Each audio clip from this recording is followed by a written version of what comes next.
The Florida Gators landed a commitment yesterday. Could they be adding another soon?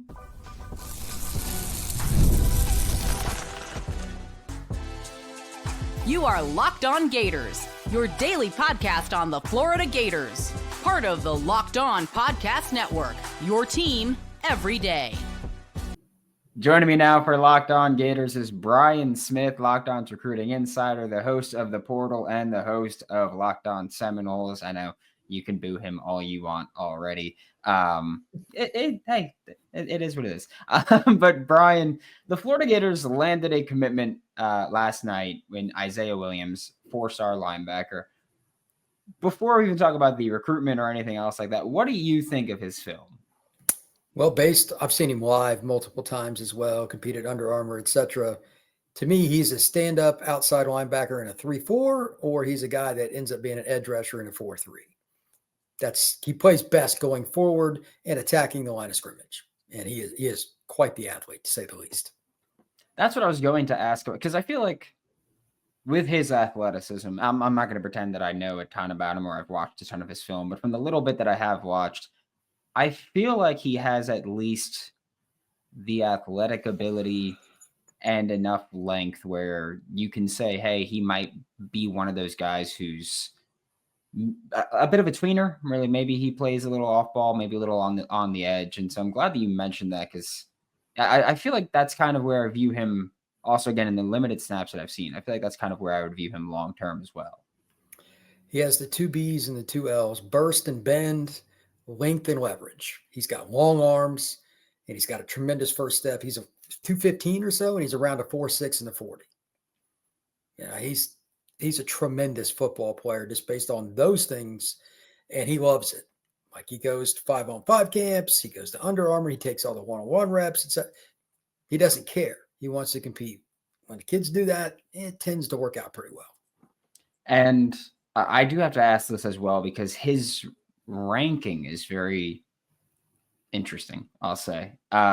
He's a 4-star throughout. On3 has him as the top linebacker in the class. On3 has him as the number 12 player overall, but still a 4-star. And then 24/7 has him as the 10th linebacker in the class and the 158th player overall. I feel like that is an insanely large gap in someone's rankings. So I need something here that can help me put some context into just, again, that's a wild gap, I think. Well, for the most part, for 24/7, Andrew Ivins does most of that. And he lives in Orlando now, so he knows him pretty well. And this, as we opened with, is about projection. Where does Izayia Williams play football for the Gators? If it's off-ball linebacker, I don't like him as much if it's a pass rusher. Off-ball linebacker is super hard now. Like that name, I hate the name off-ball linebacker in general, but the edge guy, the pass rusher guy, is a lot easier in terms of his mentality, and he fits it, and his athleticism is ridiculous. If you have him there, I think he's a top 100, top 150 kid by anybody. And if you really like him, I can see I don't know about number 12 in the nation, but he's so gifted that I get it. And again, Andrew has seen him more, so maybe he looks at it differently. But we think, at least a lot of the people I've spoken with, that he's going to be a pass rusher. Many of the people on his 5-on-5 team, people that are around him in general, think that he's going to do that. So for me, it's an easier projection because I've been fortunate to hear those conversations, but I don't know if everybody has. So it just depends. Every kid is evaluated differently, so the rankings need to be taken with a grain of salt, no matter the player or the network. Charles Powers and those guys, they do a good job at On3, but they don't have as much access to Izayia as some other people do. And as someone that's seen Izayia, you said personally, right? Like, Several times. Yeah, okay. So as someone that's seen him, and I'm assuming have spoken to him at some point, I have to ask, he's now committed to 4 schools, and it is March 7th of his junior year. What does Florida have to do to essentially hold on to this commitment for someone that has been rather, I don't know how to phrase this any other way, so rather fickle with the recruitment process? What do you have to do to keep someone committed for 9 months at this point? You got to remember, he's from Tavares, which is just north of Orlando. He grew up liking the Gators. He's not far from there. He's probably an hour and a half from the campus. It's a nice happy medium. And it's an SEC program. They need front seven guys, as you're well aware, and I'm sure the brethren watching this show know as well. So all the things line up there. And to my knowledge, the NIL package is going to be pretty good. So the only thing missing is the same thing you talk about on this show, probably 9 out of 10 days. Is Billy going to make it past this year? If he does, then he'll be okay. But it's going to depend on how Florida, like the first 3-4 games of the Gators season, shocker, is going to massively impact recruiting, Izayia included.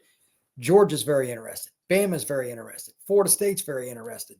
And the list goes on and on. North Carolina, like Bill Belichick is very interested. Not for nothing, that's probably a good sign. Just throwing that out there.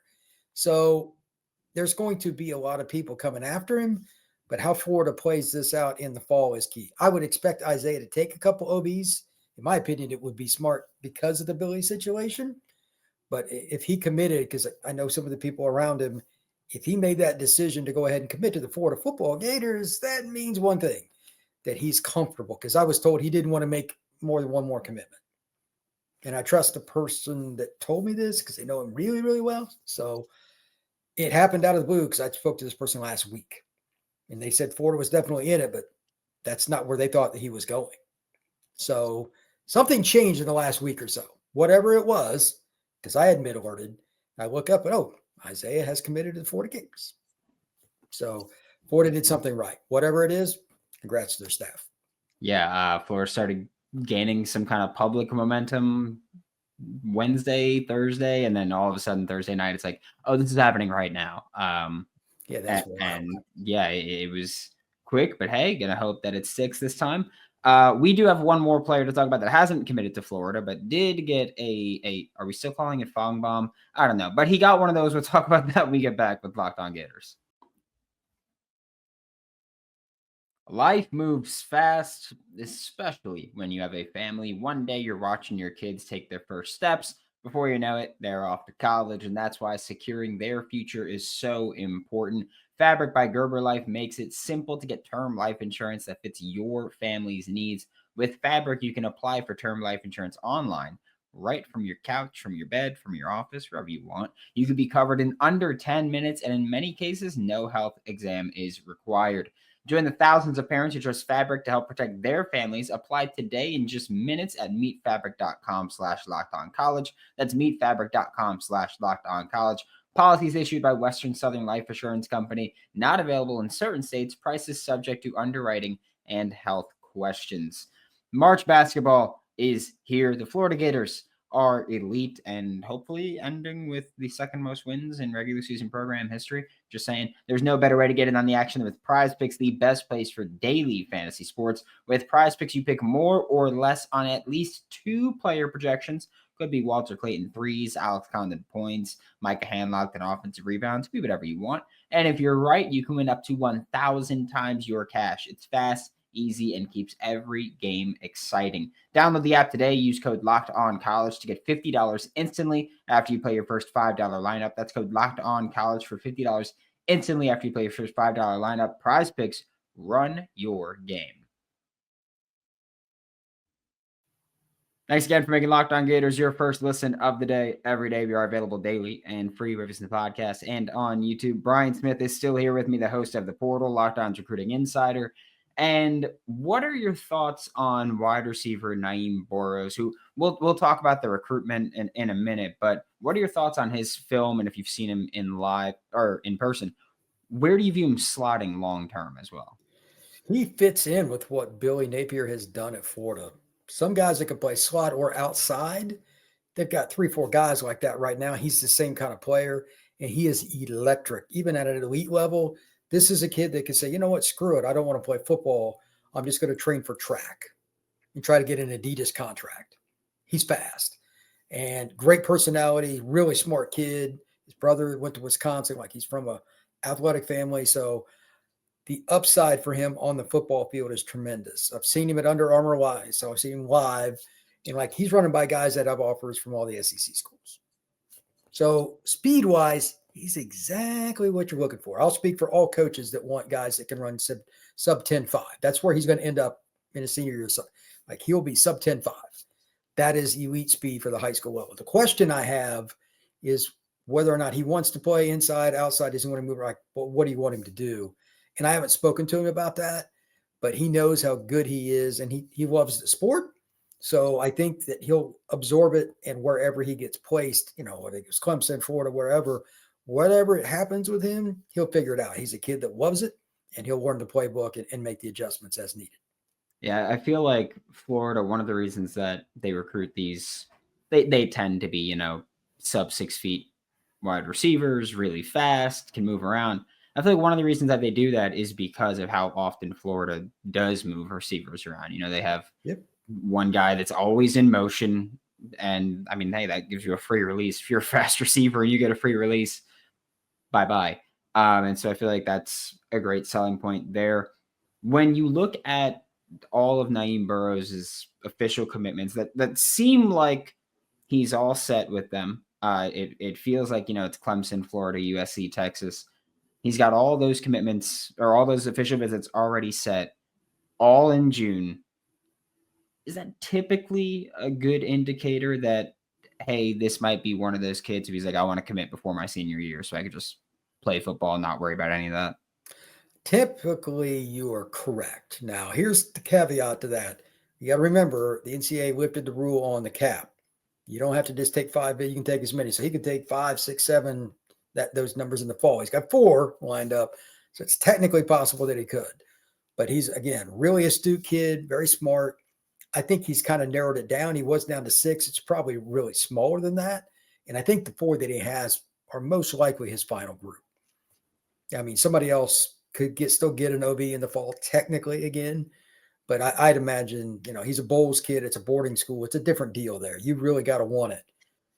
I think he'll be done no later than mid-July and probably before that.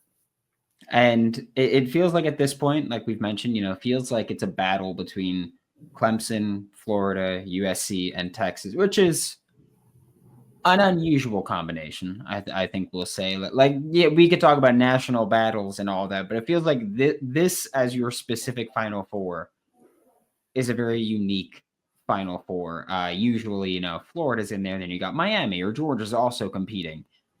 Not the case this time. How do you view Florida's chances for Naim Burroughs after they got the Wilt Fong prediction, Fong bomb, whatever we're going to call it, after we got that earlier this week? I think it's interesting because Steve is well connected as anybody in our industry, and he doesn't just blatantly just throw out predictions for the fun of it. So somebody's told him something. Maybe somebody from Florida staff or another person got something. I don't know. I haven't spoken to Steve lately, but I do know that Florida was considered the team to watch even in January. So that would also kind of go along with it. The Texas USC is interesting. You got to remember, Jamie French ended up signing with Texas, and USC's really been trying to get into the South, and they're throwing around a crazy amount of NIL. And they got Lincoln Riley. So those 2 guys can throw it. Naeem wants to go somewhere they throw the football a lot. We'll see how that plays into it, but they're further away. So there's some weird wild card scenarios here, but right now, if I had to pick, I'll take the Gators on this one. Yeah, that's all I need to hear. Thank you so much, Brian. This is Brian Smith, Locked On's recruiting insider, the host of The Portal and the host of Locked On Seminoles. Catch him everywhere, every day. He is everywhere, everything. What is it? Everything, Everywhere, All at Once. Is that the movie that was in the Oscars a couple years ago? That's Brian Smith, but with Locked On. Thank you so much, Brian. Appreciate it.